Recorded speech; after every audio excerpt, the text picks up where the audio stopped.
welcome to the NextPlay Podcast, a gaming and pop culture podcast brought to you by the team behind NextPlay Australia.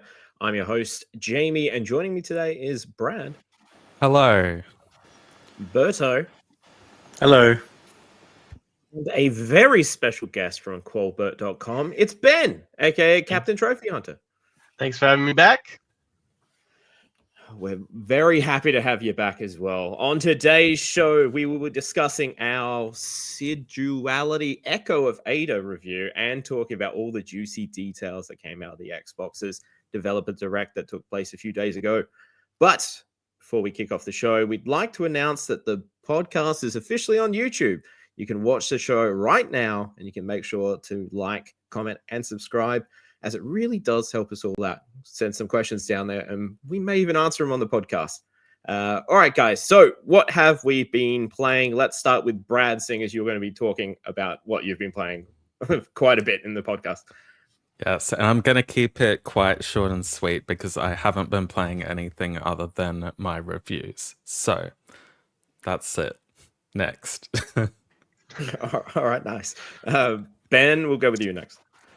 I've been playing a lot of Marvel Rivals, as you guys well know. In my relaxing time, been playing Zelda Echoes of Wisdom on the Switch, and reviewing a game at the moment that'll be out next week. So stay tuned at Qualbert for that. Shameless plug. Plug. Berto, how about yourself? I've just been playing for review, so still on what I'm reviewing for this website of ours. But so playing the latest Tales remastered game, and I'm having a lot of fun. But I've just been enjoying that one at the moment. So light pickings for me this week for now. However, I've been buying a lot of games, so we'll talk about that one next time, I reckon, because I can't really even keep track of what I'm buying anymore. All right, sounds good. More steelbooks? Yeah. And making really pretty photos on. I'll put them into my Instagram. I've kind of neglected my gram a little bit, so I do want to come back eventually. All right, sounds good. On my end, I've been diving into a lot of smaller games just because I've got a little one coming up next month. They're meant to launch. So I thought I'd just check around some tiny experiences. I spoke about A Space for the Unbound in the last episode. I went looking for other games that the studio Magican had developed, and I found a point-and-click adventure game called When the Past Was Around. So it's a very short game. It's only about 90 minutes. On the PSN, was on sale. I think it was only a couple of bucks. I checked it out. It touches on a lot of deep themes of loss, dealing with sad memories of someone passing away, as well as the memorable ones of joy. It's a very easy platinum as well, so Captain Trophy Hunter will be very happy with that. Sounds interesting. Yeah, you can probably knock it out in about 2 hours and pop the platinum for it. But yeah, very lovely game. Probably preferred Space for the Unbound, but still worth checking out. The other two games I've checked out is Bramble, the Mountain King. I kind of became obsessed with this. It's super like Little Nightmares-y vibes, which I absolutely loved. The creature design in this, it deals with Scandinavian folklore, I believe, and the creature design is top notch. Genuinely just creepy vibes. There was this one creature that sort of follows you throughout a lake, and that one was very... Oh, that was so creepy. That was terrifying. Yeah, I think the name of the creature is like Nakin, and what's so awesome in this game, they have these little sort of fairy tale books that introduce you to the new creature that you're encountering, and it sets up the whole story so awesomely. I have nothing but great things to say about this. Visually, it's all great, even though I do think the two leads, like their facials were super creepy. I don't know if that was intentional or not, but I feel like visually, part of the aesthetic. Yeah, like they have this sort of like doll, almost mannequin type vibe, which is like, but like when you're out in like the landscapes during the day sequences, it's like absolutely gorgeous. And the boss fights are really fun. I really enjoyed the last one as well. I thought it was really great. So if you're into little horror experiences, Bramble is well worth playing. The other game I went and I finished only a couple of hours ago was Hellblade 2.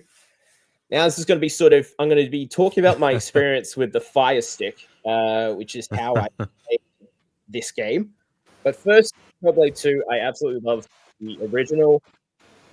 I don't know if I think this one was really necessary. I needed to sort of dive deeper into how I feel about the story because I've seen a lot of people breaking it down a little bit, and I know there's another developer sort of documentary with it, which I want to watch because the first one that Ninja Theory did with that and the Dev Diary documentary they did was really interesting. So I want to watch all that first. But I did enjoy it. Do I think it was necessary? Maybe not. But Ninja Theory are a great developer, and I still really enjoyed this. Now, for the Fire Stick. Now, I have pretty decent internet. For anyone unaware, Fire Stick is basically your cheapest avenue to play Xbox games. You can just plug it straight into the TV, and if you have Game Pass, you're good to go. And it just streams it all. Now, How much does it cost? The Fire Stick? I think the missus got it for me as a present for Christmas, and I think she got it on sale. It was like $50. It's pretty So good. $50 for the Fire Stick, and then she got a 3-month Game Pass, and I set all that up. And like I said, on a good day, I don't really have much issues with the internet. I can watch most streaming things, all great and everything. And like, mind you, Hellblade 2 is like AAA game. Trying to stream that, obviously, it's going to be a little strenuous on the internet. I sent some screenshots to the team chat of it kind of looked like a PS2 games at some points, which was kind of difficult. Like, I think that made the game so much more challenging, especially during the darker sections of the game. And like, if you've played the first Hellblade, you have to match up symbols. And like, when the whole game is just smudgy and pixelated on screen, trying to find specific imagery, it was a spicy one. I still think, like, if you have decent internet, I think this is a really good option for you. Like, if you're trying to stream some games, I'd like to test out more indie-based stuff to see if it's a little bit more forgiving, because then you're not streaming this massive AAA budget release. But yeah, I think just the Aussie internet and just how backwards our sort of NBN is. How often did it happen? Like, how often did it get? So it probably dropped out in terms of just cutting me off completely about 3-4 times. Just saying the internet's not there and just kick you. But in terms of it being like pixelated and like the frame rate dipping quite a lot, like pretty much constant. It wasn't until really? if I was playing at like 9 o'clock at night and no one else was on the internet, then it was like passable, like visually, but it definitely doesn't look anything like, if you'd watch a 1080p 4K trailer or anything of the game. So I think if you really want to play something on Xbox, this is a viable option. Maybe if you have really fast internet, but like I said, with the Australian internet, it's just, it was a big struggle. So I don't think I would be, as much as I'd like to check out Halo Infinite or something like that, I just don't think I'll be able to actually hit anything trying to do a shooter. So you can just start playing at 1 a.m.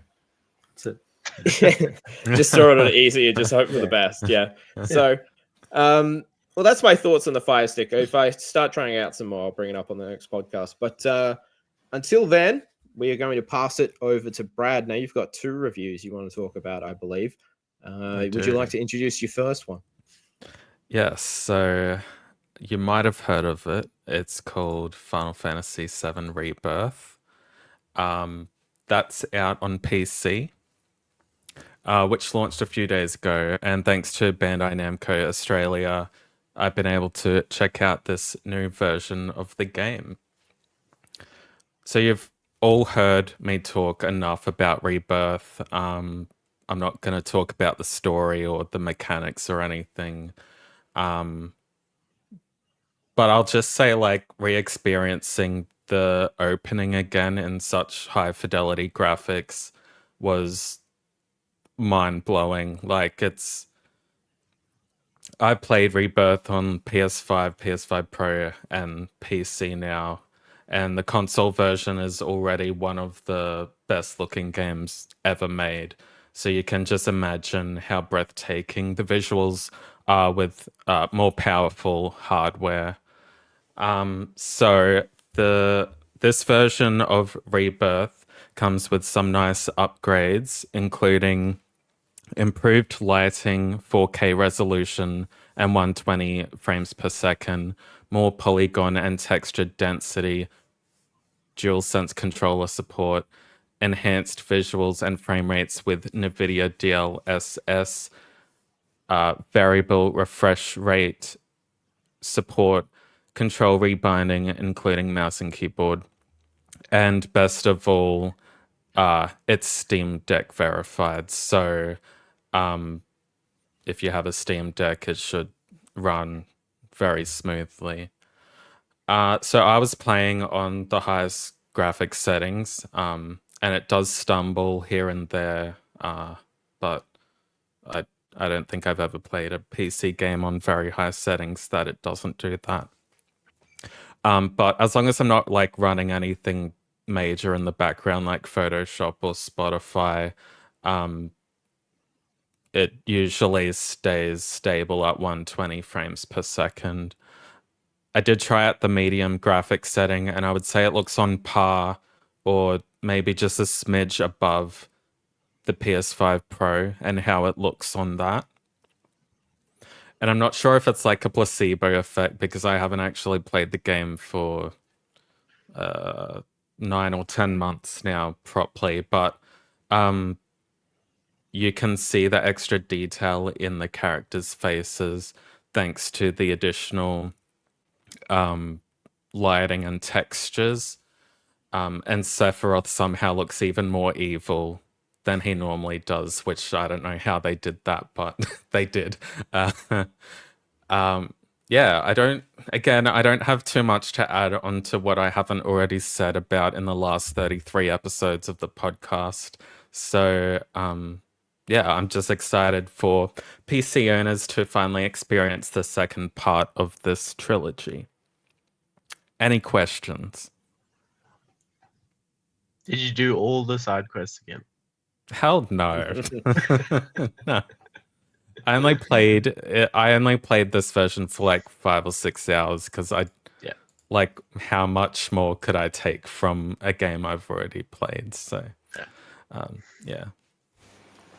Yeah, I got a question. Can you add mods to this? I'm assuming you can, right? And people are taking advantage of that. Yeah, probably. And I reckon the director or someone has already said, please don't mod our game. They will.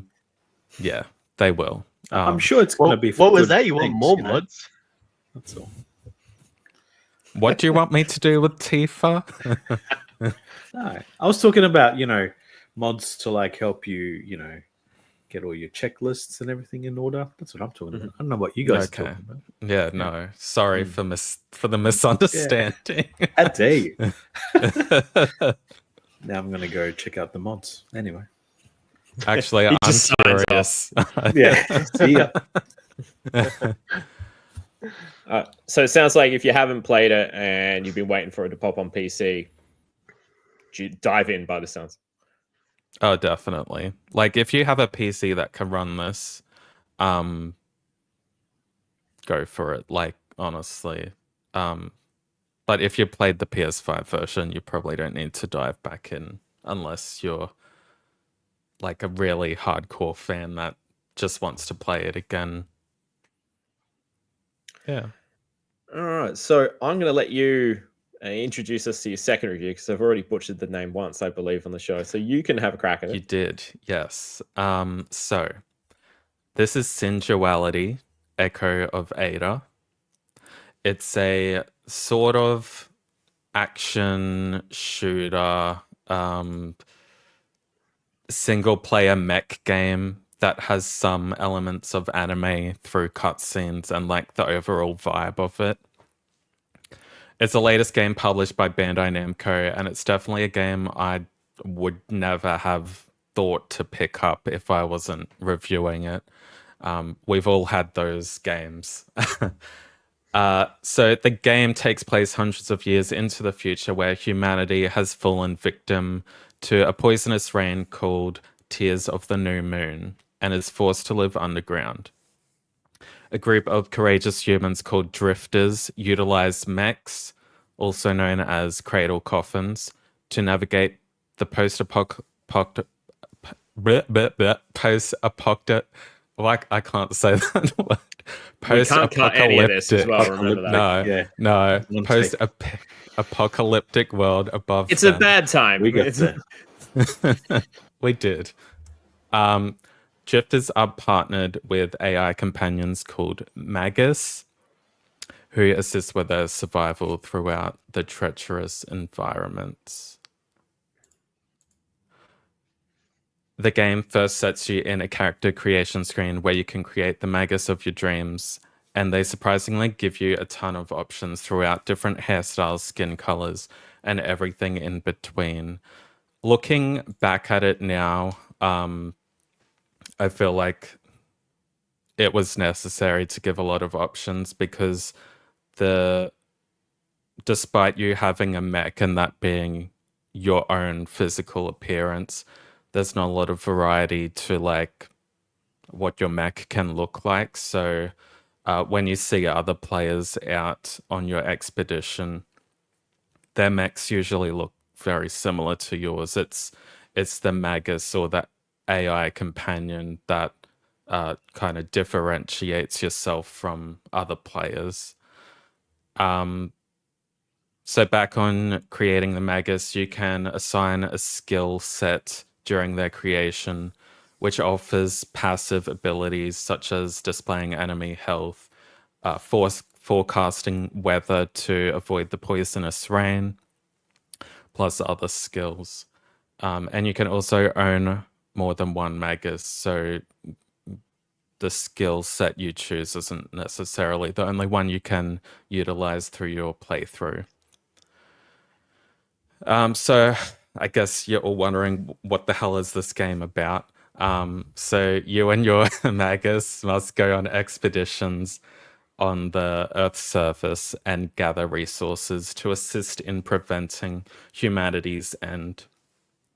Before attending each expedition, referred to as a sortie, it's important to ensure you are well equipped to face the challenges ahead of you. So, like consumables like repair kits, ammo as well. If you run out of ammo while you're on an expedition, you're gonna have a really bad time. So, but yeah, you need to like find a balance and not over equip yourself because your mech has a certain weight. It's like it can handle. Like if you over equip yourself, you're gonna move a lot slower, which means you can't dodge as fast. And then if you're carrying too much weight to start your expedition, that's less resources you're gonna be able to grab throughout your expedition because, yeah, the weight thing. So during your sorties, your main goal is to collect resources and other requests relating to the restoration of humanity. The overworld is littered with flora and fauna that's mutated by the rain. But yeah, the sucky thing was that the enemies weren't really varied. Like it was the same like 3 or 4 types of enemies over and over again. So it kind of would have been in Synduality's favor to include different enemies based on the time of day or like weather conditions, or just even if they just varied it each expedition somehow, that would have helped. But I guess the selling point, or like for me, the best part of the game was that other players are on their own expeditions at the same time as you. And it's that first interaction with a player where you are trying to gauge whether they will wave at you or they'll shoot you once you turn your back. Like you just never know. And like you can like hear the mechs in the background, like you can hear other players around you. So like it kind of gets a bit tense when you hear that and you don't know if someone's about to start shooting at you or if you just get a little like hello on your screen. So it's yeah. I mean, most players I ran into were passive and will just say hello because yeah, like it. If you die, you lose all your stuff, and I feel like at the start, everyone's just like, "Oh no, we're all gonna be friends, so none of us lose our stuff." Um, but that just makes it more chaotic when you find someone who does want to destroy you and take all your belongings because you like panic and you don't know what to do because you're not used to people shooting at you, and you lose your health pretty fast if you don't dodge any bullets. In between expeditions, the garage, it's called, is the main hub or base of operations. It's like your safe space where you can equip your mech with new parts, weapons, consumables, as well as check requests, missions, view your collectibles, and more. One of my favorite functions is the ability to like actually upgrade the garage space, which I mean, really, it just improves the aesthetics of the garage. There's a few things like you can upgrade your storage and stuff, but for the most part, it just seems like visual. So after you end up upgrading a few times, the derelict garage that you first started in does start to look like a home. But yeah, and resources are required to upgrade each of the different rooms in the garage, which initiated the very addictive gameplay loop I found myself engaged in. But I guess where I fully hesitate to immerse myself in this game is the disconnect between the expeditions and the subdued storyline beneath it. I never really felt like any quests I was doing was actually helping or making a difference in restoring humanity. And the game's enjoyment seems to just stem from this addictive gameplay loop, which it really just fails to capitalize on. And while there is kind of a co-op mode in the game, it's basically you can only co-op with people you see on your expedition. You can't invite friends and co-op with them, which I really think is a big missed opportunity.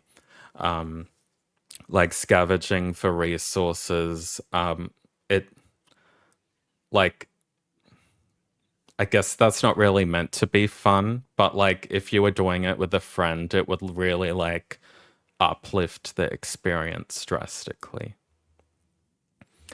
Any questions? I did just dump a lot of my thoughts right there. I think I had like 5 questions as you were talking. The trailer showed you the garage or area. Can you like decorate that or something? So it is just the upgrades. Yeah, right. It's The upgrade thing, it changes, looks different. yeah, so like you can't like physically like add a bed or anything in there. So Yeah, gotcha. Was there like boss battles or something? not really. It's just expeditions. Oh my god. Jamie, what are you doing? No, I didn't see any boss battles. Maybe I didn't get far enough in it, but it really like I played probably like 12 hours of it and it was just quest after quest. There was nothing like Fetch major quests. in there. Yeah. It was like almost all fetch quests. So which was a bit disappointing there. So yeah. All right. I have a question if I don't get kicked again. Yes. Back to normal now. Well, firstly, I'm just going to ask straight up: is there DLC in this? There's a battle pass. Oh, Okay, I yeah, did actually. I talked about this in my review, but I don't have it in my notes. So, the battle pass, yeah, whatever. It's a battle pass. The The thing I have an issue with the battle pass is you could buy the battle pass, get your cosmetics and whatever, your guns and all that from it, but then you could go out on an expedition and just like die and lose it all and not get it back at all. So it's like you're paying for stuff that you can lose permanently, which I think is a bit, yeah. There's no way to get any of that back or anything. I mean, you can buy some stuff back, but like, Yeah, right. like, okay, for instance, the review code I got had the deluxe edition, which came with like some exclusive mech parts. And I died and lost that. So like, so So you can't like. There's no way to use in-game currency to like buy it back at your garage or anything. unless I haven't, because you unlock stuff as you progress, the shop starts selling more things. So I don't know if I just haven't gotten up to that where eventually I can buy it back, but like it just seems weird that you can It does buy yeah. stuff that Such a you can strange lose. decision. The other thing I was just going to say, like just from the points you made, like with the sort of over encumbered aspects, when you said it, it brought me to like Death Stranding PTSD of like having to bring too much into the open world we've been leaving. But it also sounds like the multiplayer component of the Division in a way, the Dark Zone. If anyone ever played that section, whereas like it was a free for all trying to get like rare loot, and if anyone killed you, they could just take the loot that you had already found, unless you sort of extracted quick enough. Is that sort of the case here? Like you have to, if you can run away from a battle and like cash it in somewhere, you can keep what you've looted. No. If you none of the stuff you collect is safe until you actually extract.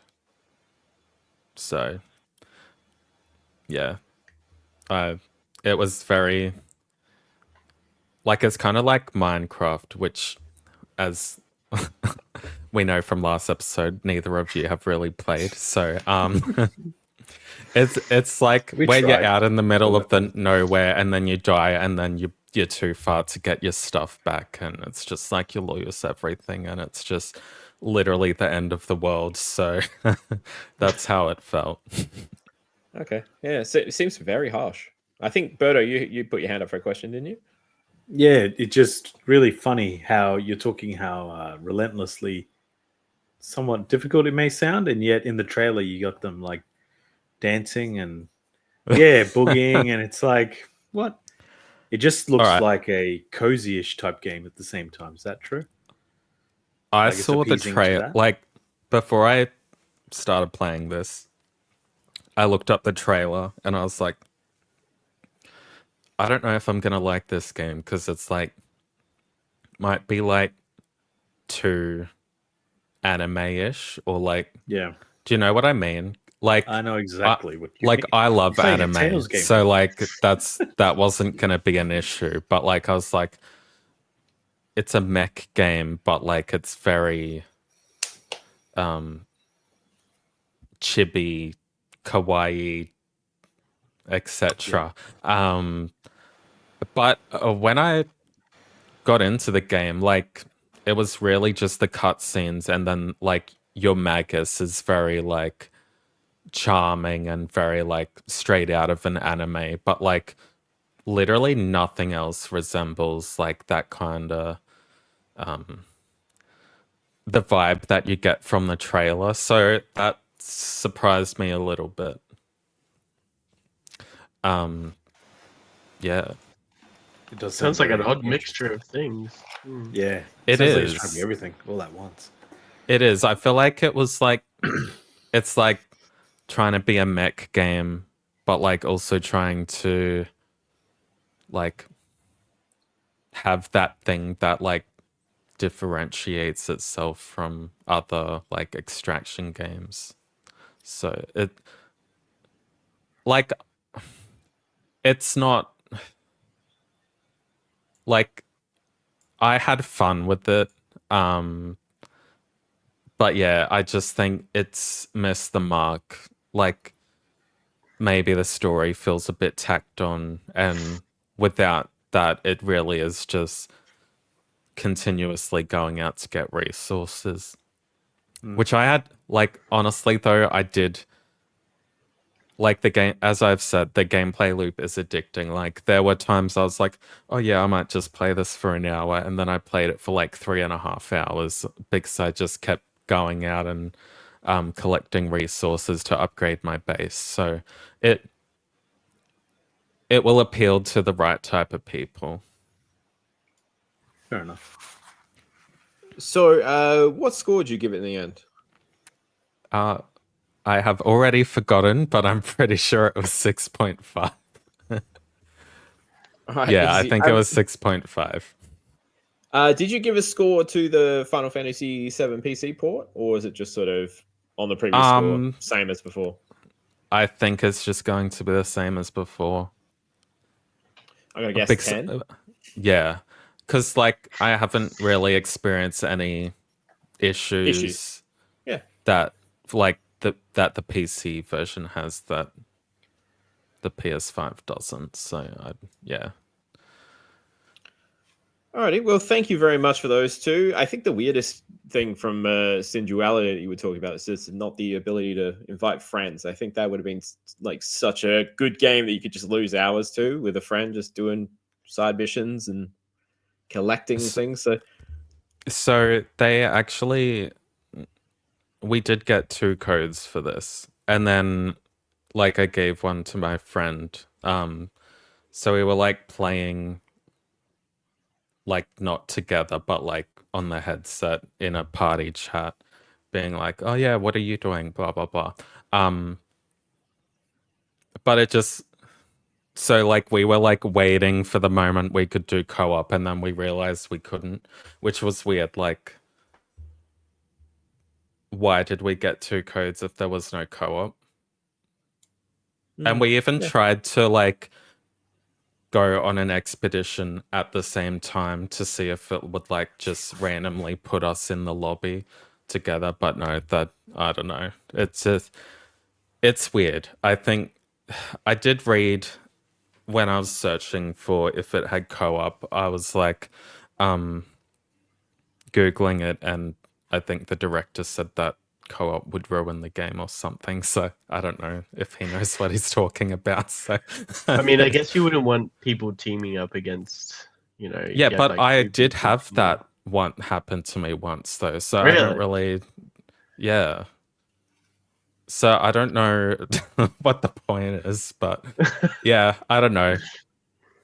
It sort of brings back memories of when I remember a friend and I both got No Man's Sky, and we were like, okay, we're going to be able to meet each other on one of these planets. We'll find each other. And then it was like, turned out you couldn't actually find other players, and the game was empty.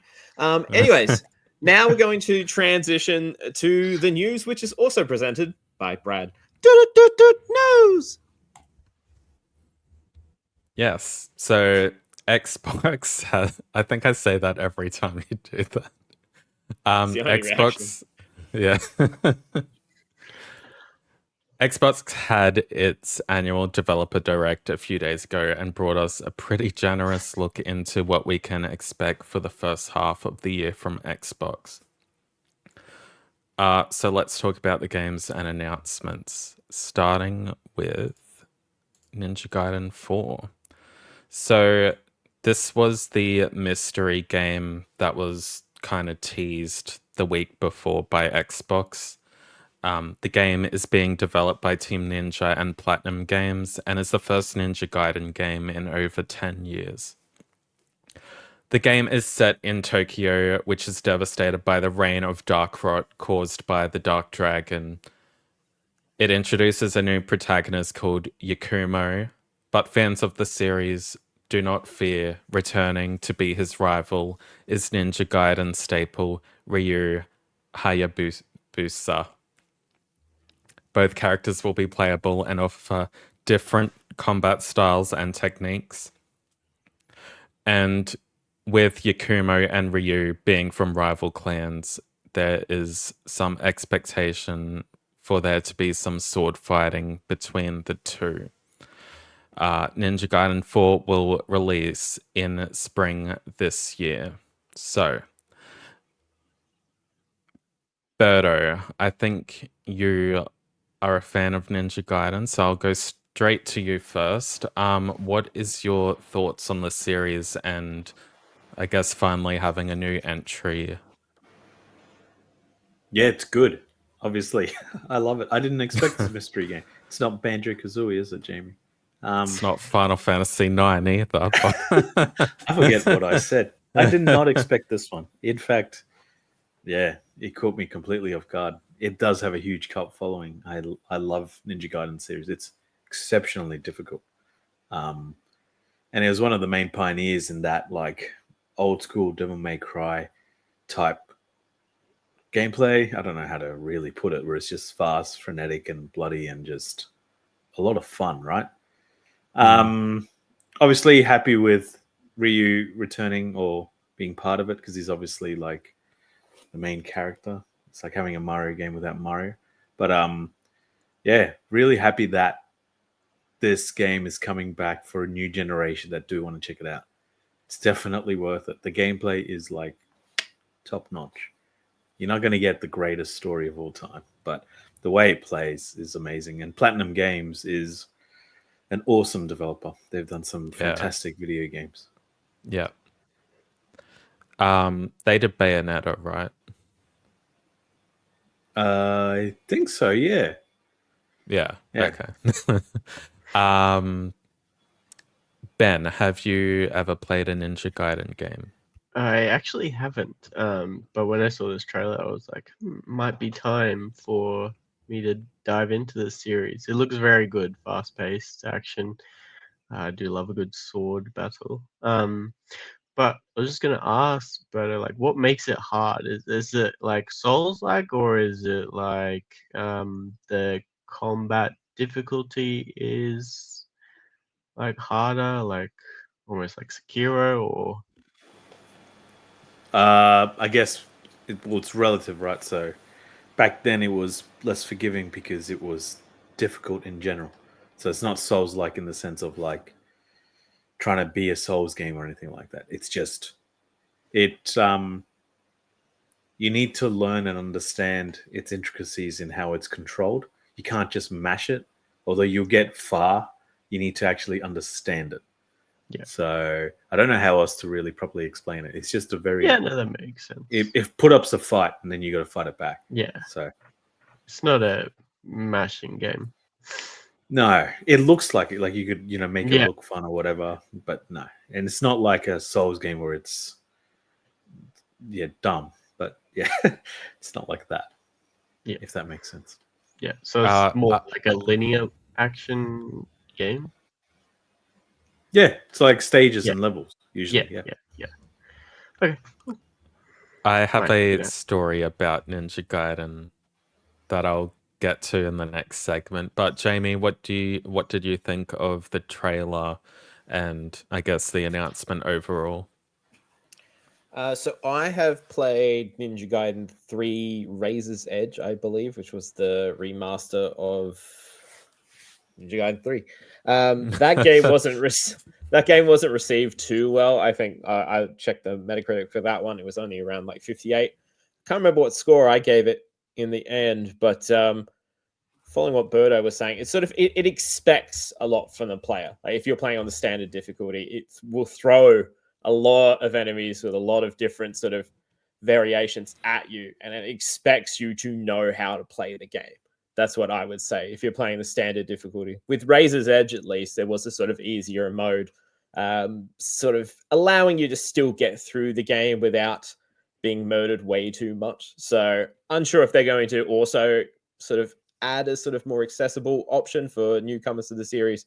But yeah, if you're playing the standard one, just expect to die a lot. If you are not blocking or dodging at the right amount of time, like you will die a lot. But it's good to see the series come back. And with Platinum Games, like just touching on what you guys are saying, like they developed Bayonetta, Vanquish. I believe they also did Nier Automata, unless I'm incorrect with that. They know how to do action hack and slash. So with them on board, it could easily take the series to a whole nother level. And as someone who's a massive fan of DMC, I like these sort of hack and slash type games, so we will see. I'm hoping it's really well done. Nice.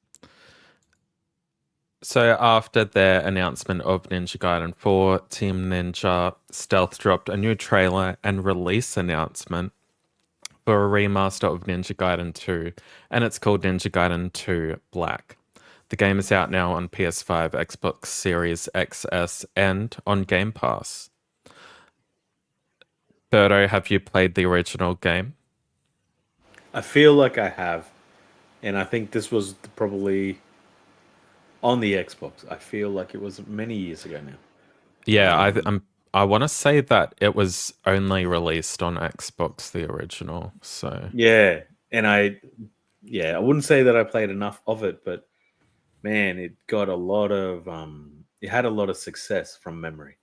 Yeah. I think also on an aggregate score, I think it reviewed quite high. I could be wrong, but from memory.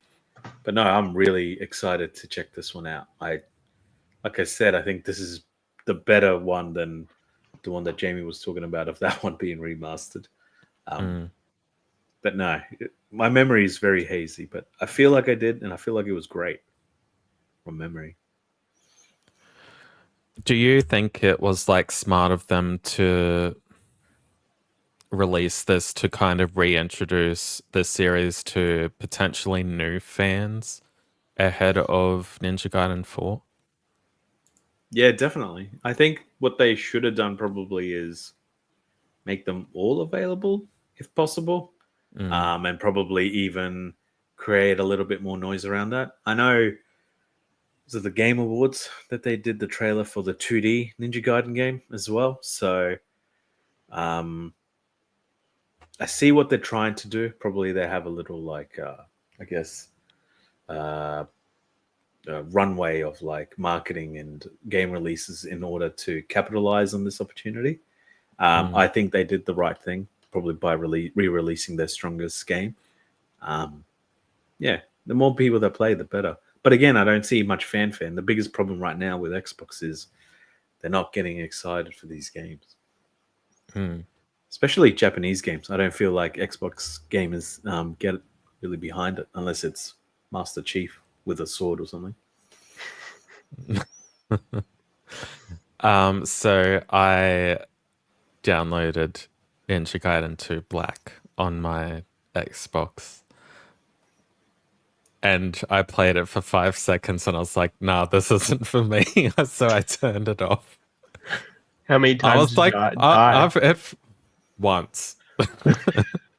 I was Jeez. pressing buttons and it felt like I wasn't doing anything. So I was like, no, I can't play a Souls game. I can't play this. I know when to admit defeat and wave the white After flag. one death. No, I just knew. I knew this game. Like, these types Yeah. of games aren't my vibe. Is there a reason why you guys think they chose to do 2 and not 1, like story-wise?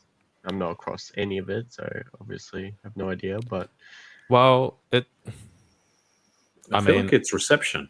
I feel like 2 was the bigger one. Yeah. The better And one. you see this with a lot of remasters and remakes. Resident Evil 2, they skipped Silent Resident Hill. Evil 1, Silent Hill as too. well. Yeah, they just leapfrog them. It is weird story-wise to like... I mean, Resident Evil 1 and 2, like, you can kind of get away with it. Not sure what happened in Silent Hill 1, but I'm guessing James They're all wasn't individual in that. stories. Yeah, okay. So, So like, I guess you can see why, but I also don't know anything about the first Ninja Gaiden, but I'm assuming Ryu was the main character in that one too, so Yeah. not all. sure if the story bridges over, but it is weird that they would start at 2. But I guess it is whatever was the most receptive or the most successful. It's smarter to... I guess they're not really interested in remastering all the games. They just maybe wanted to introduce Ryu to people that might play Ninja Gaiden 4 who may not know who he is. Jamie. Yeah, I gave it a quick look on Metacritic. It looked like the original 2004 on Xbox was a 91, whereas Ninja Gaiden 2, from what I could see, it's around like 81 if we're talking just scores. But I can understand why they didn't do 3, just because, yeah, that wasn't really well received. And I didn't think even the Razor's Edge version did too much to fix the issues with the original. So I guess heading back to a more well-received version, as Berto was saying, would be my guess. But it's smart to get it out, like, at least with the black version coming out, and getting people to give it a try on Game Pass. Yeah. Yeah, I want to check it out. Just don't go expecting like a great narrative experience. Like, it's preposterous from memory. Like, you know. Yeah, second slash. Yeah, it's the gameplay, and if you don't get it in 5 minutes, you probably won't get it in 10 minutes. It's pretty intense. Or 5 seconds in my case. At least you tried it. That's all that matters. I did. No one can say I didn't try it. All right. Next up was South by... I always say South by Midnight. It's South of Midnight. So, Compulsion Games, the team behind the upcoming action game South of Midnight, has released a new story trailer for the game ahead of its newly announced release date of April 8. The trailer shows the main protagonist Hazel, who is pulled into a southern gothic world after a hurricane rips through her home. The new world she is thrusted into interweaves reality and fantasy, presented in a gorgeous handcrafted art style.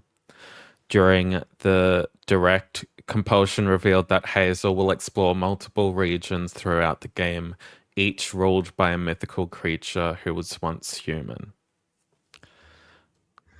All right, guys, Jamie, straight to you. What do you think so far of this game? I think I've already raved about this one a few times. Ever since the initial reveal, I thought it looked unique enough. I love the creature designs on all the different enemies that we're going to sort of encounter along the way. As you said, there's like 4 different main ones. Just the more and more I see of it, I'm more sold on it. As I said, I watched the behind-the-scenes developer documentary they released only a few months back, and that already had me on board. Just seeing more of the devs sort of dive into this. And I love the whole sort of stop-motion visual style that they're going for. Like I said, everything just sort of, it has its own identity. Like, you see something from the game, you can 100% tell it's from South of Midnight. So... Yeah. I think it has a lot going for it. I like the look of the parkour movements. Sort of reminds me of like Prototype back in the day.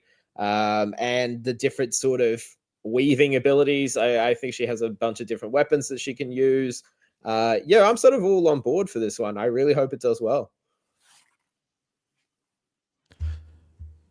Ben, we haven't really heard your thoughts about this game. What do you make of this and I guess the new information we learned about the story and everything?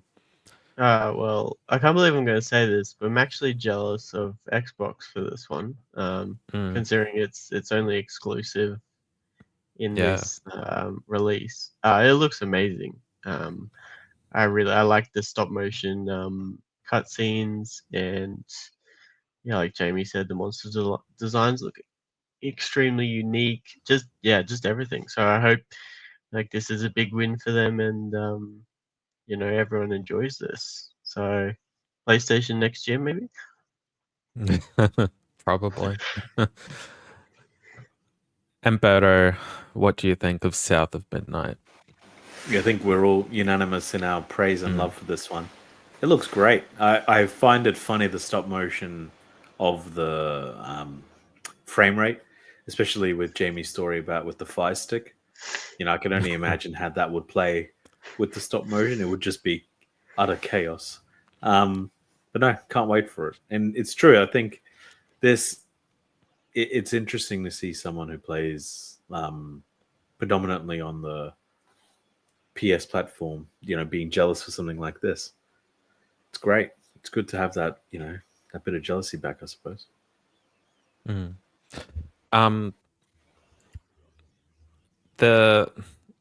know there's like new trailers for each of these games we're talking about, but the actual developer direct had a lot of like insight from the developers about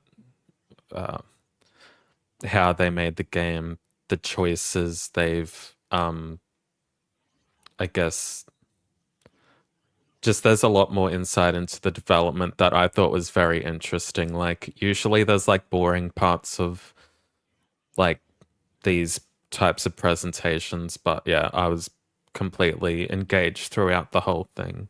Jamie?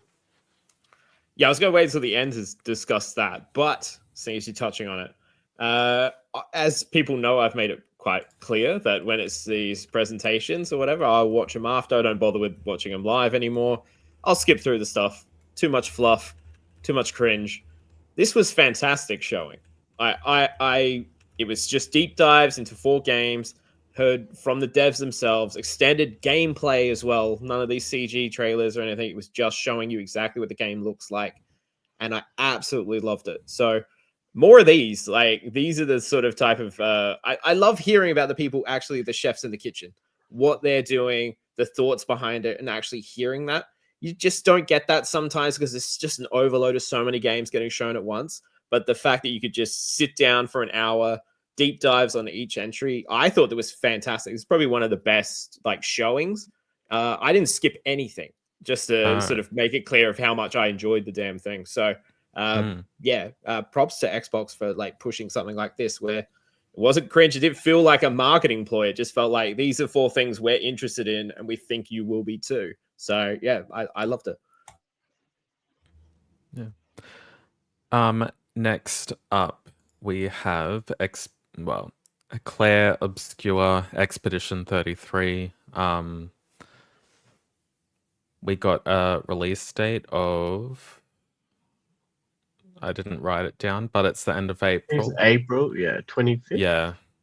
Yeah, actually, I think that is what it was. So Expedition 33 is set in a Belle Epoque inspired fantasy world where once a year a paintress awakes and paints a number on a monolith. Everyone who is above the age of the number becomes erased. The game follows expeditioners Gustave, Lune, Seal, and Mael and other friends as they traverse the land to stop the paintress before she erases the last survivors of humanity. The game features turn-based RPG-style combat, a 3D navigatable world map, and custom skill trees for each playable character aimed at allowing players to adjust to their play style. So this was my game of the direct. Very, very, very keen for it. Jamie, what do you think of everything about this game?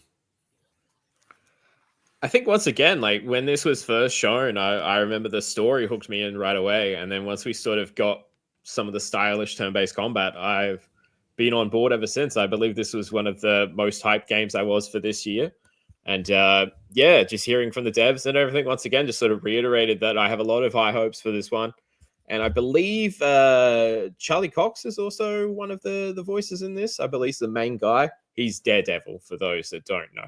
I know Ben's nodding; he knows. But the game looks fantastic. Like, I really have high hopes for it. I know it's a sort of we touched on it just before the podcast. It's only like a team of what looks like 30, maybe 40 people, but I think they've potentially struck gold here. Like, I really hope when it comes out in April that it blows everyone away, because I love turn-based, and I really hope I'm reviewing this one because I really am interested. This ticks every box for me, so I can't be more hyped, but I'm also trying to be sort of cautiously optimistic because I know it's a small studio and we're just sort of reel it in a bit and see what they come out with. But I really do think it could be something really special. Yeah, like everything they showed about this game in that direct ticked all the right boxes for me as someone that loves like classic RPGs, but like not too classic, like kind of the like early 2000s, maybe leaning into the late 90s, like classic turn-based RPGs. That like combined with like the stylistic like menus and stuff from like Metaphor and Persona, like it just it looks so good. Ben, what what are your thoughts on this game? So I'm not like a massive turn-based fan. Like I prefer real-time action. But I do like some turn-based games. And when they first announced this, I was like, yeah, it looks cool. Turn-based, man. Maybe might check it out on sale. After this trailer, I want to get this day one.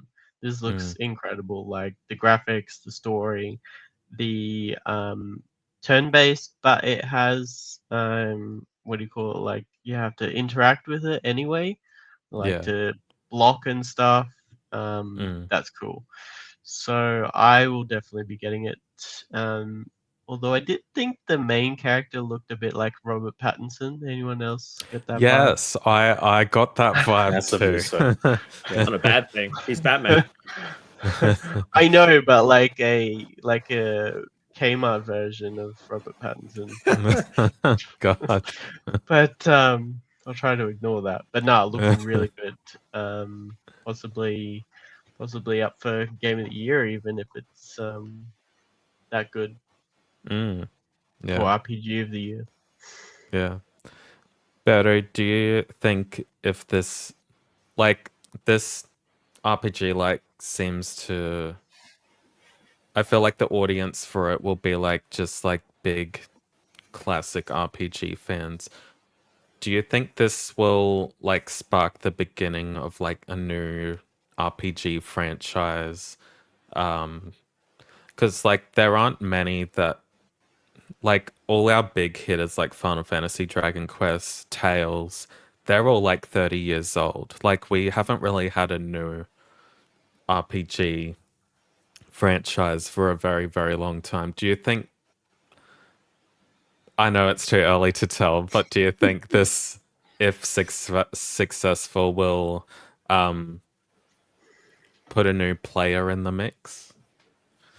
Yeah, I hope so. I mean, you mentioned how before it was like an amalgamation of the new age persona metaphor style, but at the same time, it genuinely like harkens back to the old school ones. Like even the airship type, how Yeah. the overworld. I Yeah. love overworld. Anything with an overworld, I'm like 10 out of 10. But like, I hope that this is, especially with Metaphor being so exceptionally well received and selling so well and such a big success, that this transitions into something that could potentially be, something amazing and something great. Because it looks almost too good to be true in my eyes. Like, it No, looks like way too I good to be agree. true. It does look too good to be true. And I would love to play it. And if it plays exactly as it looks, then geez, it's gonna strike Yeah. gold, 100%. Yeah, I just hope I haven't got my hopes up too high. Yeah, Like my 100%. expectation, I feel like I've already set it up here. So I haven't been disappointed in a while, so I'm ready to get I'm ready to put them up here, and I get disappointed. yeah. The only thing that it would limit itself is the fact that the name of, the name. I don't really like the name at all, but it's like I don't that is the either. gameplay. Like, once you reach the age of 33. So what are they going to do for the next game? Like Expedition 56. Anyone that's 56 years old and older, I or mean, whatever. Like, it could be like a run of possibly. could be like a Final Fantasy thing where it's like it doesn't Yeah. really matter. It's just the name. Yeah, I mean, the Clair Obscur thing, still not really sure what that's about unless I missed some vital information Unless somewhere. it's influenced by a book or something. I don't know. Is that I French really for don't. something? Because it's set in like France. Right? Yeah, yeah. Who knows? Probably. Yeah. I don't know French, so I can't answer that. Any final thoughts on Expedition 33? I just quickly looked up, and there was Charlie Cox in it, but also Ben Starr, yes. and Very Andy excited. Serkis as well. So, I mean, And I love Shadowheart as well from Yes. Baldur's Gate. Oh, the cast is Yeah. great. Like, good on them for getting these voice actors that like everyone already loves. So Too good to be true, I'm telling you. stop it. All right, the final game of the developer direct is Doom: The Dark Ages.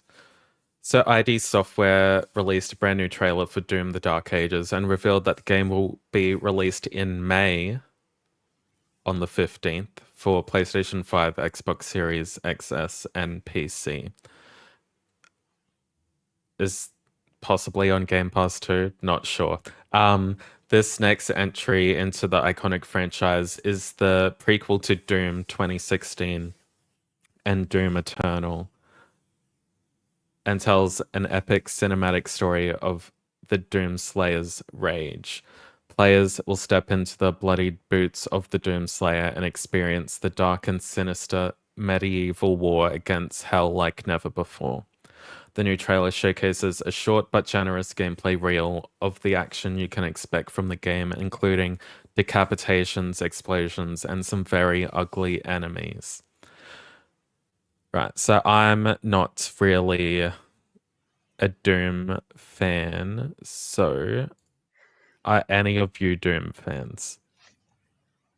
It doesn't look like Ben. it, but I am. All right, Doom's Ben. awesome. I didn't really play the old school ones, but I got into Doom 2016, the remake or whatever, and absolutely loved that. Got the platinum, was amazing. Doom Eternal was good. I think it wasn't as good as the previous one, and it had multiplayer, so I didn't really do much of that. But this one looks amazing. He has a shield. I mean, like, you can block stuff. That's pretty cool. And the shield has like a buzz saw on it. I mean, you can't get any better than that, really. But even you can drive the Titan or whatever it is. You can fly. There's no multiplayer. He has a cloak. I mean, gory, bloody action, some metal tunes. It's gonna be a good time.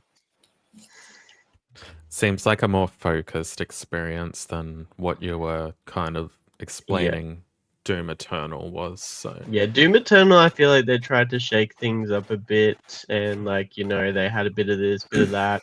The story was a bit meh. They had a hub world where you unlock stuff as you go, which was quite strange as well. Not really like a continuing level sort of thing. So this one sounds more focused, and yeah, I'm keen. Jamie? Now, one thing I could have sworn at least maybe halfway through, they were talking about there is an open world type area to this game. I made sure to note it down because I remember that was some of the issues I had with Eternal. I'd be hypocritical if I didn't bring up the fact that last week I was saying I thought some of the levels went too long and they sort of overstayed their welcome and they were a bit too big. I do mention them saying there were sandboxy elements to at least an extent, but they didn't really explore what that would mean too much. But that has me a little bit worried just in terms of my own personal preference, just because I love 2016. I love the get in, get out, non-stop action of that. And as I've said, Internal just didn't hit the same for me, just dragged a little bit. While still fun, wasn't a bad game at all. I just hope that this sort of leans into that more in terms of what 2016 delivered. You know, I like the fact you can fly around on a mechanical robot dragon. Like, that's just cool. You're in a big mech. That's cool. But yeah, I just hope that it doesn't follow the trend of some of these other sort of games where they sort of introduce a lot of open worldy type areas. Gears went that way. Halo went that way. We don't need it all the time. Unless you can justify why the open world's there. We have plenty. We don't need it all the time. That's all. So that's my one hesitancy on this one. I hope I'm wrong, and I hope I really do enjoy it. But yeah, that's my one thing that I'm worried about. So just quickly around the room, what was your game of show, Berto? Probably seeing Ninja Gaiden 4, in my opinion. Okay. Like, Nice. I know it doesn't mean a lot. Expedition, like, I'm already sold for all the others. Yeah. But the fact that I didn't see this one coming, I was like, yeah, this is exciting. Yeah. Ben. Probably Clair Obscur. I was very sold on Doom. Ninja Gaiden, like, not sure about, and obviously South of Midnight, I'm not going to play. So yeah, Clair Obscur, because that convinced me to that I'm going to get it. So yeah, that was mine. Yeah, nice. Jamie. Well, I'm already sold on Expedition, so I'll choose South of Midnight. Either I'll wait until it comes out on PlayStation, play it then, or as Berto was saying, I'll play on the Fire Stick, and that will really emphasize the stop motion feeling. So either way, it's win-win for me. And yeah, as I said, mine was Expedition 33 as well. But yes, a solid year to come for Xbox. Very solid if we are still assuming Fable's coming out at the end of the year. Because all of these games are out within the next few months, apart from Ninja Gaiden 4, which is out probably September, October. So a good year set out for Xbox at the moment. And next on the news agenda is Final Fantasy VII. Again, yes, we're going to talk about it again. Final Fantasy VII Oh boy. Remake Trilogy director Naoki Hamaguchi has told Famitsu that the main scenario of the remake project has now been completed and that development of the final part is on schedule.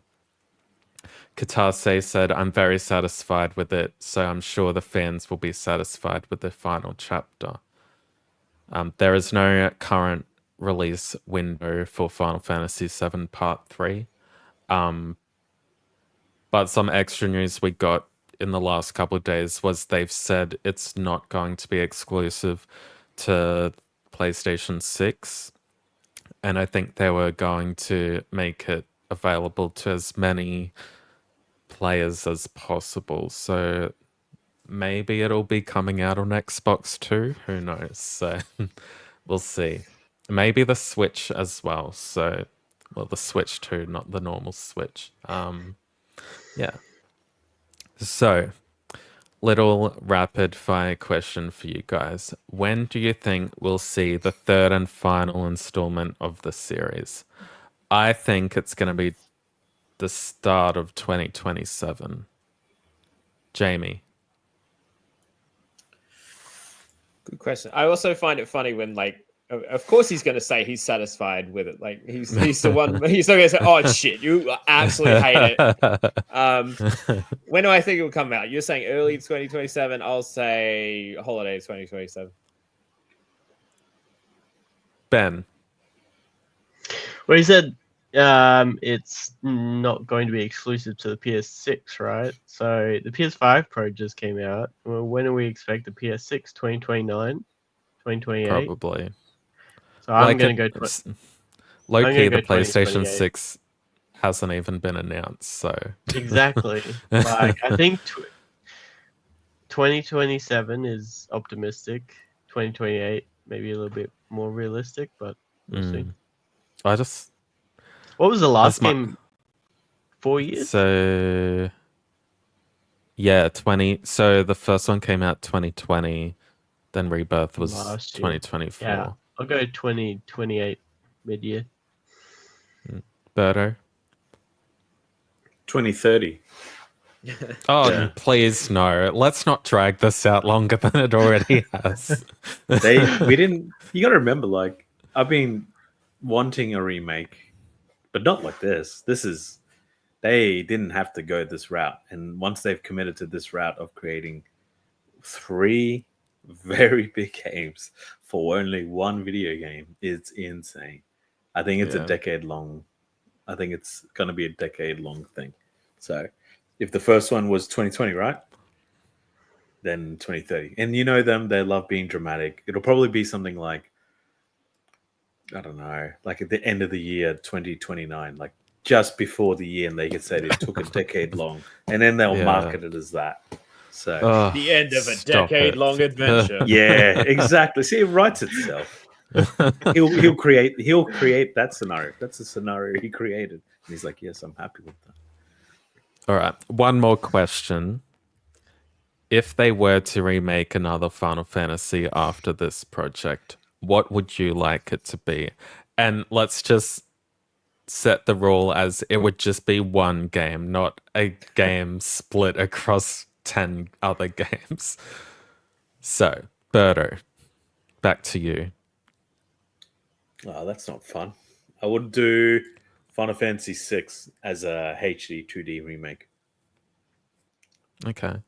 Yeah, that would sell very well, in my opinion. Jamie. Brad, what's your favorite one again? 10. I would pick Final Fantasy 13 too, because that's my first Final Fantasy. So, it's really near and dear to my heart. Terrible. What, just remake the second one and forget Just the about the second one, third and first All the one? other ones. That's how I started it. That's how everyone Yeah. started. Sleep from true. it. That's how they do, right? They go straight to the sequel. Ben. So I haven't played many apart from the newer ones. So I'm going to say Final Fantasy VIII for the sole reason that it has Squall in it from Kingdom Hearts Yeah, and his Oh. Gunblade. That's it. fair. Plus, I mean, it just like makes sense. 7, then 8. Mm. So I was actually going to say 8 as well, but I also want them to redo some of the mechanics in that game because I tried playing it and it confused me a bit too The much. junction So- system.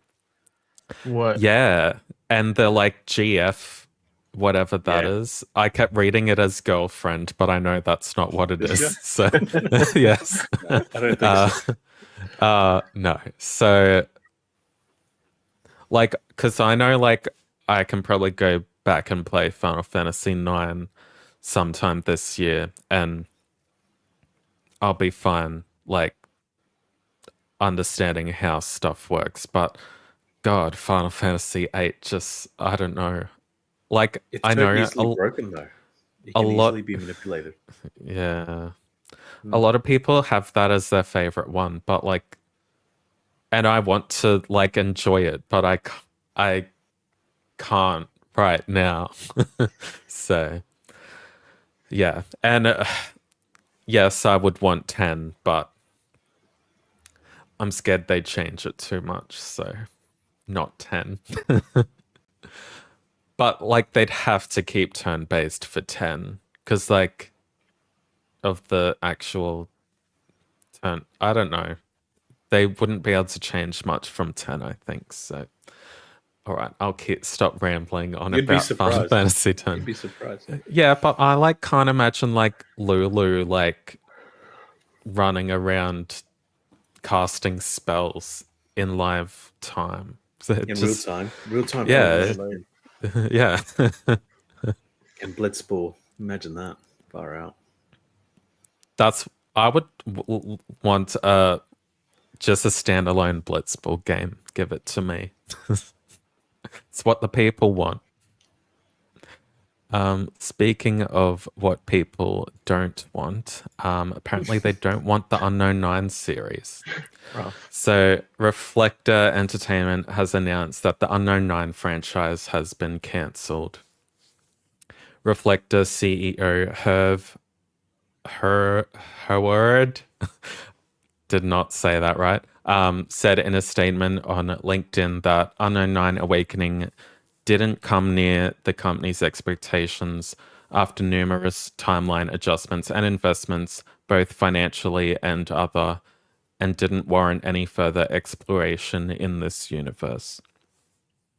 The studio has since shifted its focus to work on an existing Bandai Namco IP, but has said some layoffs may be imminent.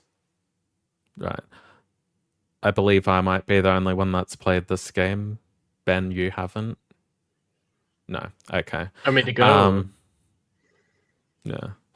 Do just open room here. Do you think Reflector were being a bit too ambitious, trying to create so many intertwining projects set within the Unknown Nine universe? Because they had like podcasts and I think web shows and books and everything right before this game came out that I don't think that even had an audience. Jamie? So obviously, I never want to see anything fail.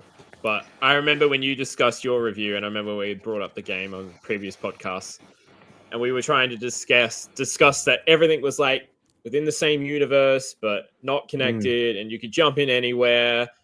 I remember us having this discussion of like, Yeah. it seems super ambitious. It seems a little confusing. And I think it was like, they say put the cart before the horse. It was like putting the first piece of wood of the cart way before everything. It was like they had this big expectations of everything. So I think it's probably was too ambitious, obviously, by the looks of it. But I think it's confusing if people saw Unknown 9.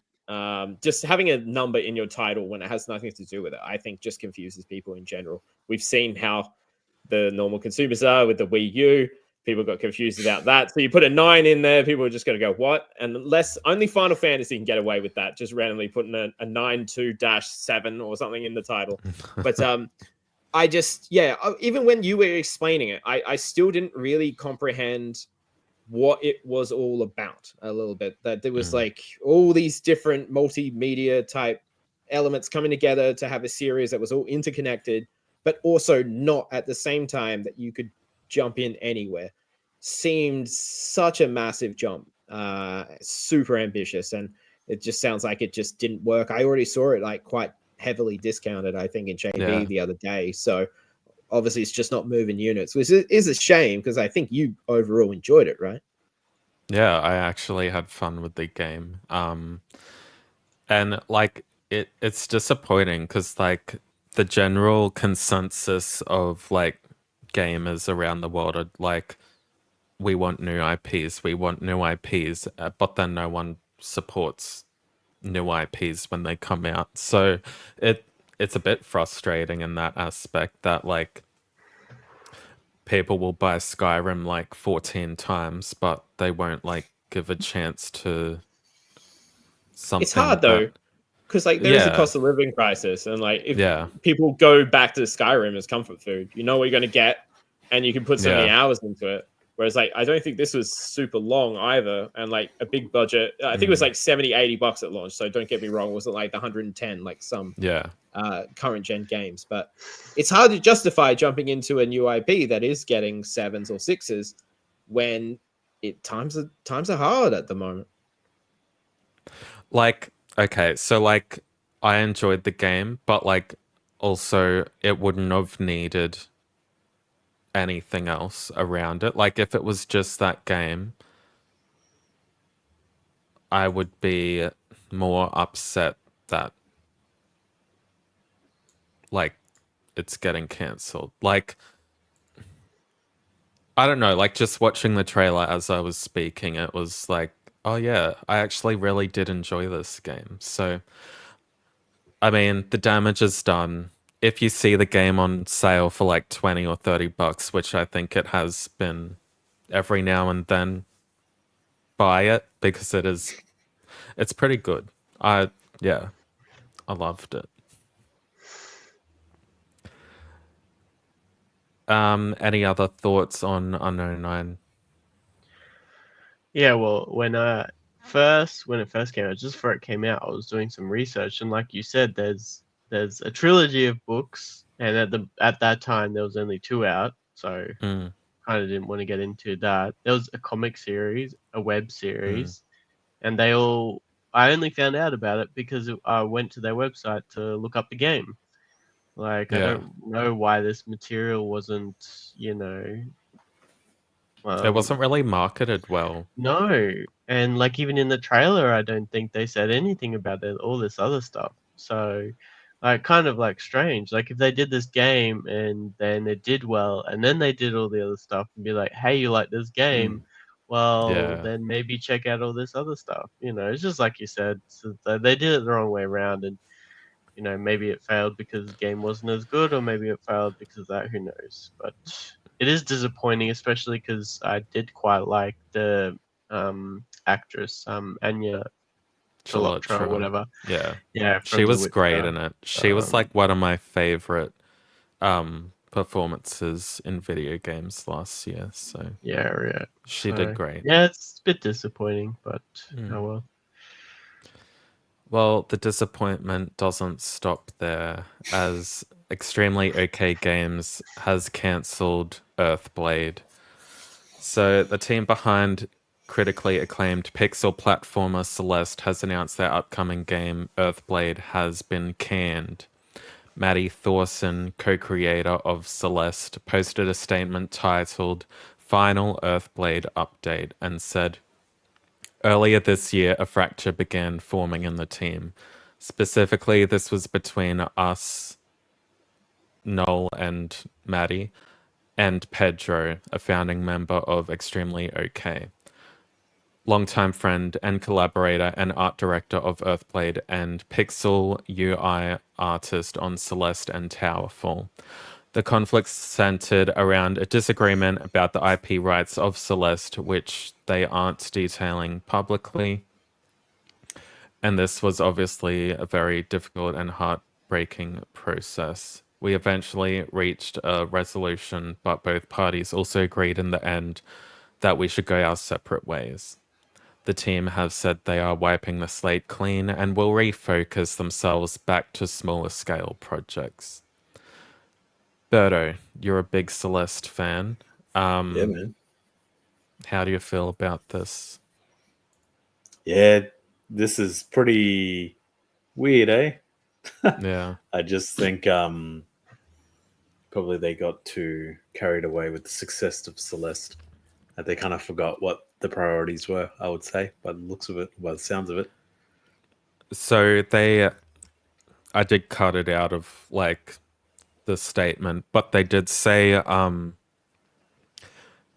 the team as a whole felt a really big amount of pressure on their backs following the major success of Celeste and how they were going to back that up. So there like this rift between some of the team like was obviously only one aspect of this happening. Jamie, what do you think of the cancellation? Well, for context, I remember years ago I did like a top 100 games countdown, and Celeste was like my number 7. I absolutely adore Celeste. Even Towerfall, I'm not sure if anyone else has played Towerfall, but for a local, it's like pixel. You're all on one screen, and you all have different weapons, and you're just trying to kill each other with bows and arrows. It's super fun. Highly recommend that if you're ever doing sort of co-op games night with friends. But yeah, I absolutely adored Celeste. Brilliant game. It sounds like, as Brad sort of alluded to in the blog, they go on a little bit about how it was like the pressure to build a bigger, better game. And I think that whole thing's just sort of spiraled out a little bit. This sort of circles back to the conversation I've had a few times where, a game will be successful and then they feel like they have to do bigger and better in the sequel or the follow-up. And maybe sometimes you don't always have to do that. You can just keep making quality games. It doesn't always mean that bigger is necessarily better. So I've heard. And then basically, yeah, it's a shame that this has been cut and, that there's been some internal conflicts between the team.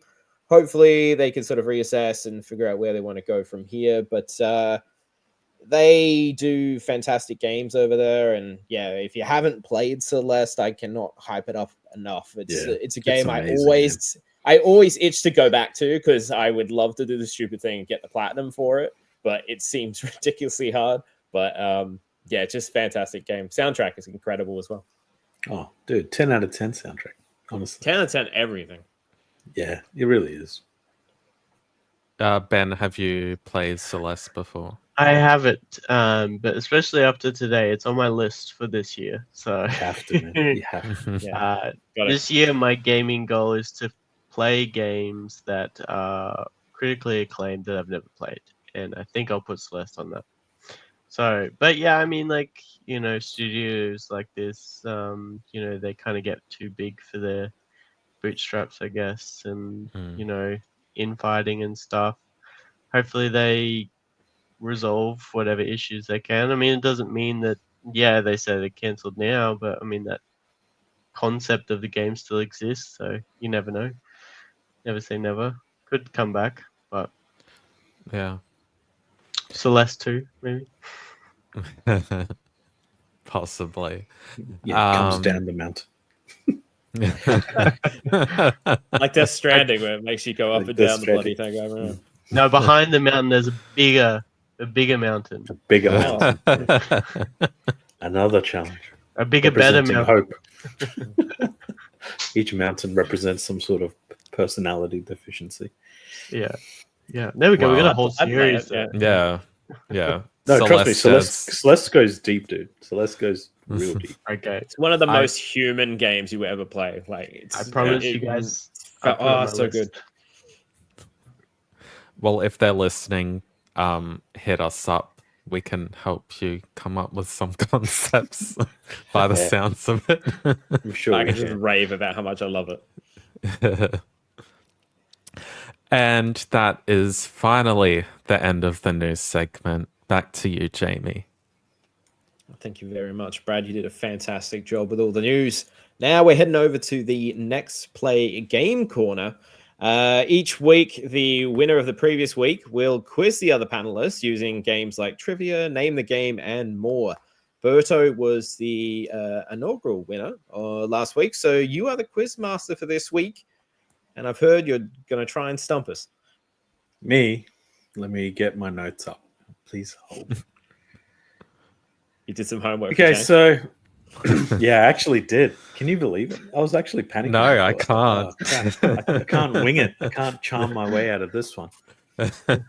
So look, because Ben's on here, and it's all about you two being, as in Jamie and Ben being platinum, you know, hunters. I'm gonna Aficionados. play again. Yeah. Sorry, Brad. You can be one too, just for today. As long as I get 1 point, I'll be happy. So I got 3 games. You got to guess the 3 games. I'm gonna name the platinum trophy, Oh, Okay. Okay. but yeah, that's hard. the way it's gonna work is I'll go game 1. I'll name 4 titles. Like I'll say it 4 things. One of them is the actual platinum trophy name, and you got to guess which one's the right one. Okay. Okay, all right. Okay. We'll say. I don't know how else it's sounding- going to work. You can work as a team to ask me questions for hints or clues once you figure it out, but you got to first guess what it actually is, and I guess that's where the point comes from. Yep. I think that would work, right? Wouldn't it, Brad? I think so. I say let's see as a proof of concept how it All works. right. And You we're just still got to gonna. guess. the Are we right still one. buzzing in with our name? With our names, yes, I would say Okay. yes. All right. So you got to guess the correct platinum trophy. For the So game. you- So are you giving us the game to guess the trophy, or wait, what are we guessing? Oh, You're guessing the game from the platinum trophy. Oh, but you're it's giving one us of 4 options. And only one of them Yeah. is real. Yeah. Oh, okay. Jesus, All okay, right. that's hard. Okay. Get Does that out. make All sense? right. Strap Well, yourself Sounds in, hard. Yeah, boys. it makes sense. It sounds hard. It's very hard, actually. All right. Okay. Game 1. It was for nothing. It's for nothing. It can't be for nothing. It wasn't for nothing. Jamie. Yep. I'll say The Last of Us, and the third option. Correct. Oh, What? Oh, no. I yeah, I know the game. Yeah. That's what Ellie says. It can't be for nothing. Yeah. I was gonna say I have that platinum. I remember it, but I don't remember what game it was. Mind you, I over the tried weekend to I keep was it. listening to the Last of Us podcast while I was doing chores, so it was all refreshed. Very proud of myself. I've kept it so it's all pretty popular titles, because obviously I didn't know how obscure I'm going to get with this one. We could have been here all night. So well done. The second video game. The limits of the possible. The limits of the impossible. Limiting possibilities. The limiting possibilities. You might need to ask a few clues about the game, and I might be able to like guide you along the way. But I won't tell you the answer of the game, obviously.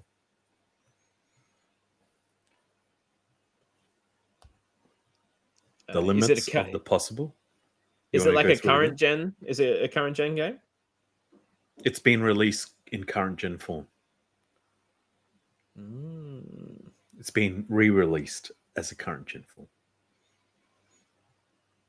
Brad, Go. Horizon Zero Dawn. No. Ben, I'm gonna take a stab. Is Yep. it Life is Strange? No. Remastered one. Read the second one again, because I reckon that's the real one. The limits of the impossible. No, that's not the one. Read the third one. Limiting possibilities. Oh, that doesn't sound right either. Is it her? I'm going to say Jamie, obviously, because I'm the only one that hasn't had a go. Is it Horizon Forbidden West? No. I would have been so angry if it was. I feel like we could keep going until someone gets it right. So if you work together as a team, obviously you're trying to figure it out. But For only free one throw, of you will get like the you point. can just throw a clue if you want. No. Brad, So, yes. is it Final Fantasy VII No. Remake? You want a clue? Mhm. So, Yeah. what was the first hint was it's current gen re-release, right? Okay, so if we go, I'll try to guide you. You said Final Fantasy VII Remake. It's an RPG.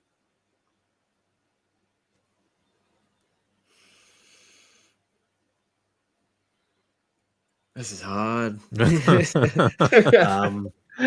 Okay. Is it a game I would have played? It's a game that you've talked about immensely in the podcast. Oh, Jamie. Yes. Is it Persona 5? No. But you talk about it a lot. I talk a lot of shit. I don't know.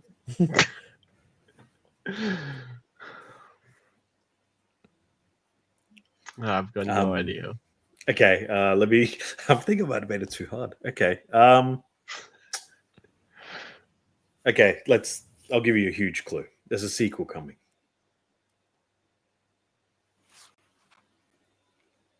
Another big clue. The sequel was shown last year. So when you say a sequel, so there's only been one previously? There's been before this game there were two more.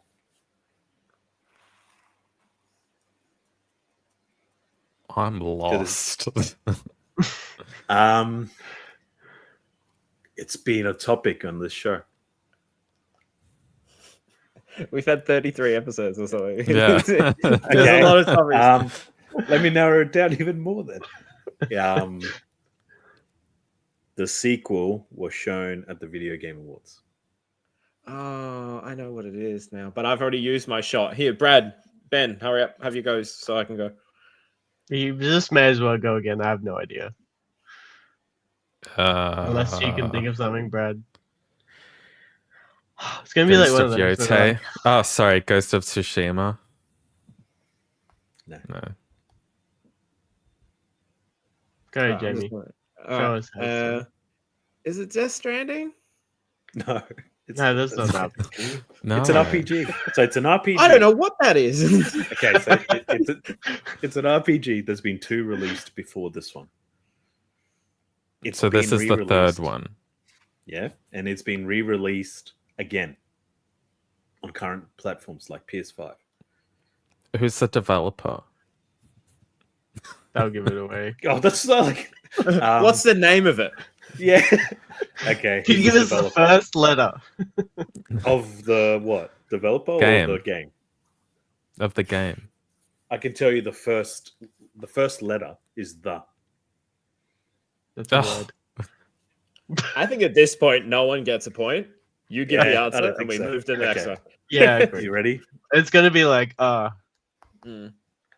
It's The Witcher 3. Oh. Yeah, okay. Witcher 3. And the first one was The Limits of the Past. yeah, of course. Yeah, I never got the platinum in that. That's my curse to death. Me neither. All right. This one I think should be a little bit easier. So these are the names. Remember, you got to guess the right one. But to be honest, just got to guess the game, really. A Yeah. ghost, living legend.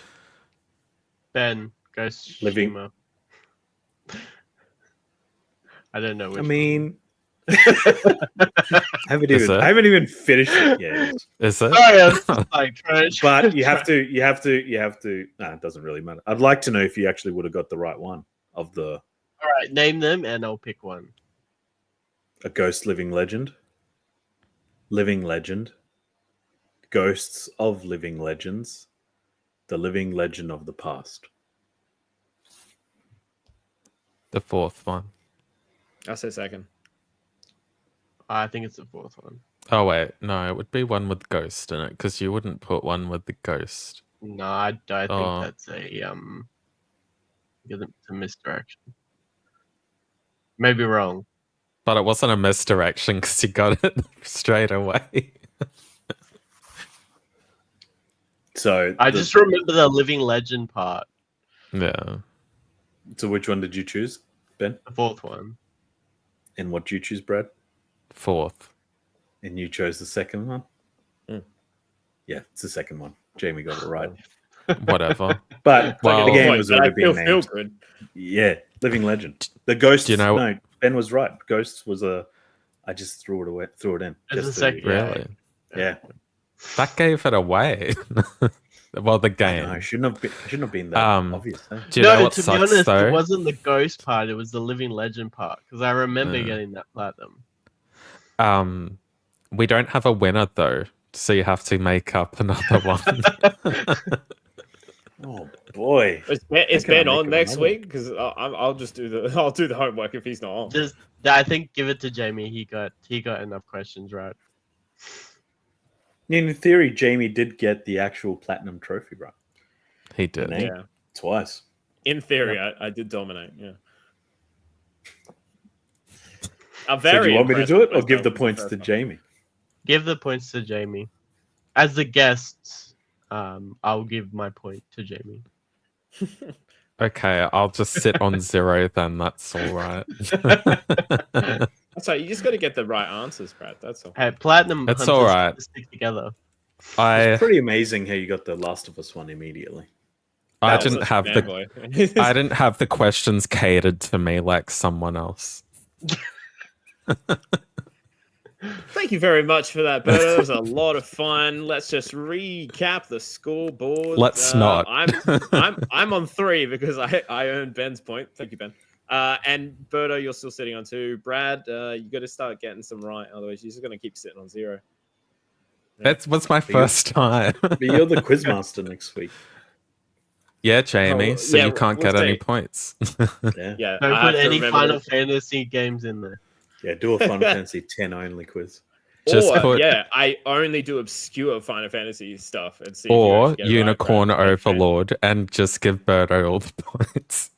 Just all Sonic's questions for Or Yeah. Sonic questions, yeah. All right. Well, now that we've wrapped up the game corner, we've also now going to be wrapping up this week's episode of the NextPlay Podcast. As always, you can support the podcast by leaving a 5-star review on wherever it is you are listening to us. And don't forget to check out play.com.au for the latest video game reviews. You can read all of Brad's reviews up on the website, as well as our socials at NextPlayAU. And if you're watching us on YouTube, hello. And make sure you hit the like, subscribe to the channel, and comment below. If you do, we'll answer the question of the podcast. Not sure if Brad will allow it, but we will. I've been your host this week, Jamie, and you can find me on social media, mostly on Instagram, to be honest, JamieX66. And joining me today has been Brad. You can follow me at Brad_EXP or on Blue Sky, Brad Goodwin. Berto. You can find me on Instagram as pause_gamer. And of course, our special guest, Ben. You can find me on Instagram at Captain Trophy Hunter and also qualbert.com, where I will be writing reviews as well. All right, everyone. Thank you very much for listening or watching, and we will see you next week. Bye. Ciao.